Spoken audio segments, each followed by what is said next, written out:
as it related to enemies in Jesus' day, nobody expected that an enemy was going to come back and give you what they took from you. No. That's just silly. That's not what enemies do. It's crazy for me to expect my enemy to act like something other than my enemy. Right. Realistic expectations of the relationship.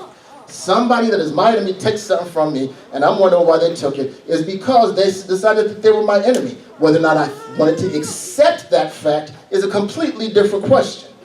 You may not be at war with somebody else. If they were at war with you, guess what? You got an enemy whether you want one or not. Right. And in the Bible days, if something was taken from you and you wanted it back, you go back and get it. Eye for an eye and tooth for a tooth, except for if you were Jesus' disciple, because he had a slightly different policy regarding his enemies. Those of you who are willing to listen, I say, love your enemies. Do good to those who hate you. Does he really mean that? Well, on the cross, he blessed those who curse you. Be a blessing to those who have cursed you. Pray for those who hurt you. If someone slaps you on one cheek, offer the other cheek also. If someone demands your coat, offer your shirt also. Give anyone who asks, and when things are taken from you, don't try to get them back. I'll be honest with you, this was a little bit tough to write up. Don't try to get them back. Do to others as you would have them do to you. If you only love the people who love you, why should you get any credit for that? Even sinners love those who love them. And if you only do good to the people who do good to you, why should you get credit? Sinners do as much.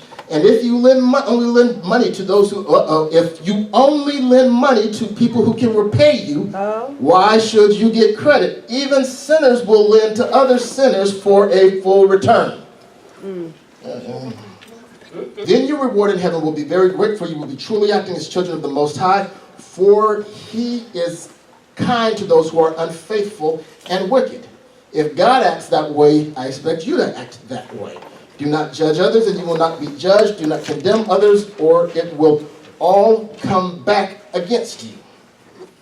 Forgive others, and you will be forgiven. Give, and you will receive. Your gift will return to you in full, pressed down, shaken together, make room for more, running over, poured into your lap. The amount you give will determine the amount you give back. So, that's some heavy stuff. Yes, it is. That's some tough stuff. This is not for the faint of heart. Discipleship is a challenge to who you are. Remember that in those days, just to clear a couple of things up, love was not referring to emotional affect. When he says love your enemies, nobody talking about love was concerned about how you felt. It was about how you treated other people.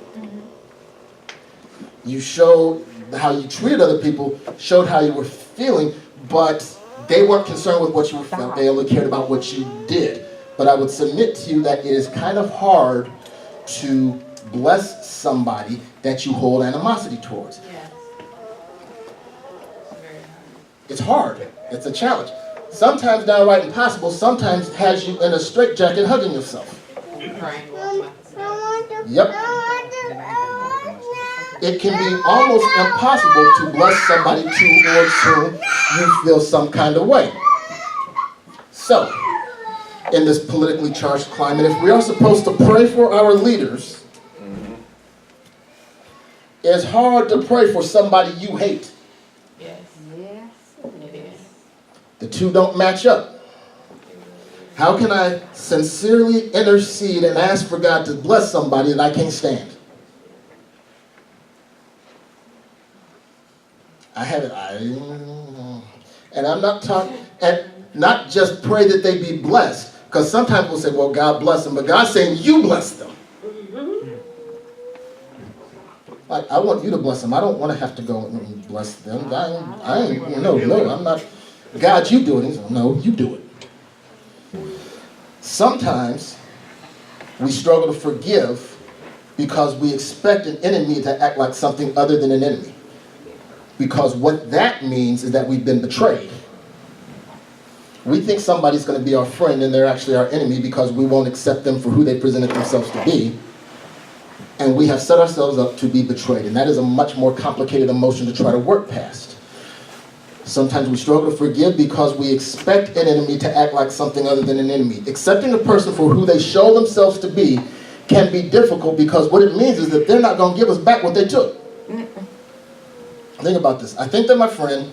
Turns out they're enemy. They're giving me all kind of signs that they're my enemy.